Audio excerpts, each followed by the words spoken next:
Hello friends, State Teacher Recruitment 2024 TET কাম recruitment test latest news আলোচনা কৰিম। TET teacher ৰিক্ৰুটমেণ্টৰ অৱস্থা কেনেকৈ হৈ আছে বা টেট কাম ৰিক্ৰুটমেণ্ট টেষ্ট যিটো ফৰ্ম ফিল আপ হৈছে ইয়াৰ খবৰ কি আছে, লেটেষ্ট অফিচিয়েল কি নটিফিকেশ্যন আছে, টেট কাম ৰিক্ৰুটমেণ্ট টেষ্ট কেতিয়া হ'ব, এজ পাৰ এডুকেশ্যন মিনিষ্টাৰ কাম চলি আছে, অতি সোনকালে এক্সাম পাতিব বুলি তেখেতে দুদিন আগতে মন্তব্য কৰিছে। আৰু এডভাৰ্টাইজমেণ্ট কেতিয়ালৈকে আহিব পাৰে বা হ'ব পাৰে ইয়াও তেখেতে ইংগিত দিছে। আৰু এইবিলাক আজি সকলো আলোচনা কৰিম, তো গতিকে ভিডিঅ' শেষলৈকে চাব। এণ্ড ওৱান ৰিকুৱেষ্ট ইউ, আপোনালোকে যদি মোৰ চেনেলত নতুন চাই আছে তেনেহ'লে চেনেলটো ছাবস্ক্ৰাইব কৰি ৰাখিব। মই এনেকুৱা ধৰণৰ informative and preparation of any kind of examination video' এই চেনেলত আপলোড কৰি থাকোঁ। So' let's start the video'.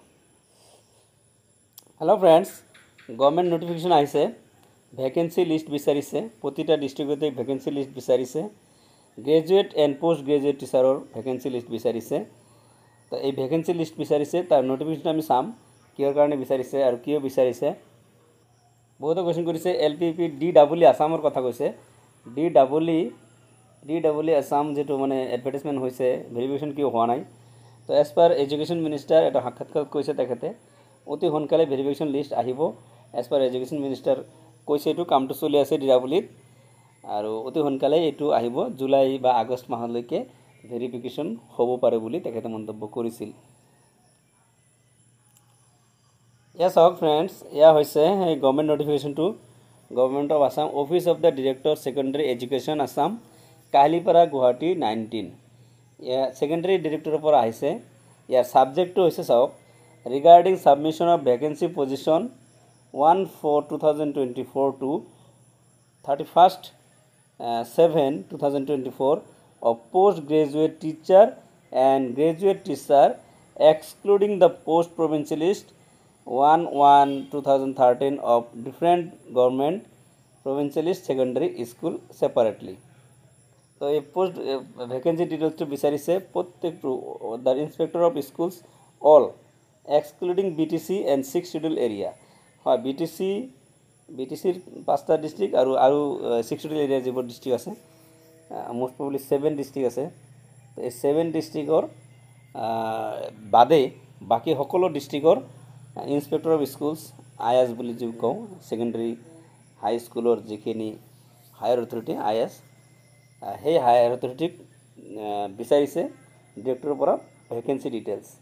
ইয়াতে গোটেইখিনি কথা লিখা আছে যে ভেকেঞ্চি ডিটেইলছটো আপোনাৰ অফলাইনতো দিব কৈছে, মানে soft copy plus hard copy দুয়োটাই দিব কৈছে, অন অৰ বিফৰ 15 জুন।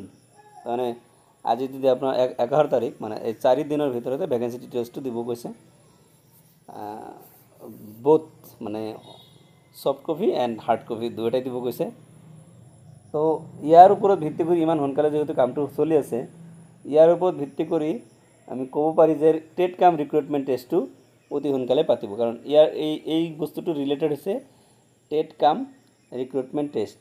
আৰু সেইদিনাখন আমাৰ এডুকেশ্যন মিনিষ্টাৰ ডাঙৰীয়া কৈছেই যে আমি সেৱাক সোনকালে দায়িত্ব দিছোঁ, সেৱাই সোনকালে এইটো পাতিব এক্সামটো। কাৰণ কি, গ্ৰেজুৱেট টিচাৰ পষ্ট বহুতখিনি খালী হৈ আছে, আপোনালোকে জানে গ্ৰেজুৱেট টিচাৰ বহুতখিনি খালী আছে। PGটো আছে অকণমান, PGটো অকণমান কম আছে, এইটো দিছেই বহুত পষ্ট খালী আছে গ্ৰেজুৱেট টিচাৰ। আৰু PGT 1,300 এনেকুৱা আছিল চাগে, মই পাহৰিলোঁ একজেক্ট নাম্বাৰটো।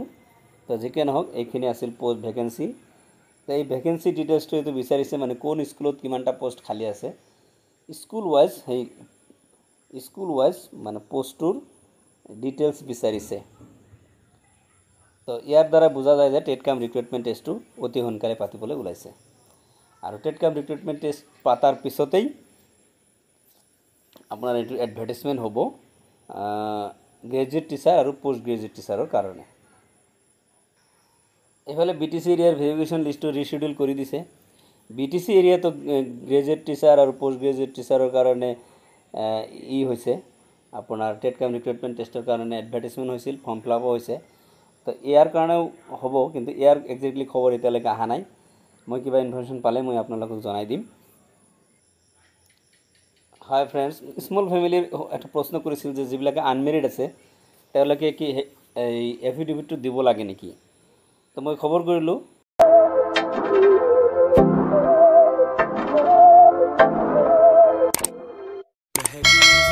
ইত্যাদি বহুত জাগাৰ পৰা খবৰ ল'লোঁ মই। এই যিবিলাকে আনমেৰিড সেই আনমেৰিডৰ কথাটো এই মানে ডিক্লাৰেশ্যন বা এফিডেভিট দিব লাগে। আনমেৰিড যদি আপুনি থাকে তথাপি মানে আনমেৰিডৰ কাৰণে যে আপুনি আনমেৰিড এইটো ডিক্লাৰেশ্যন দিব লাগে যে মই আনমেৰিড। সেল্ফ ডিক্লাৰেশ্যন এফিডেভিট মানে নটাৰীৰ পৰা এইটো আনিলে হ'ল, যিকোনো এটা এডভকেটৰ দ্বাৰা আনিলে হ'ল। তো এয়া এই কি কয় এইটো দিলেই হ'ল আৰু কি যিবিলাক আনমেৰিড। সো ফ্ৰেণ্ডছ, এয়া আছিল আজিৰ ভিডিঅ'।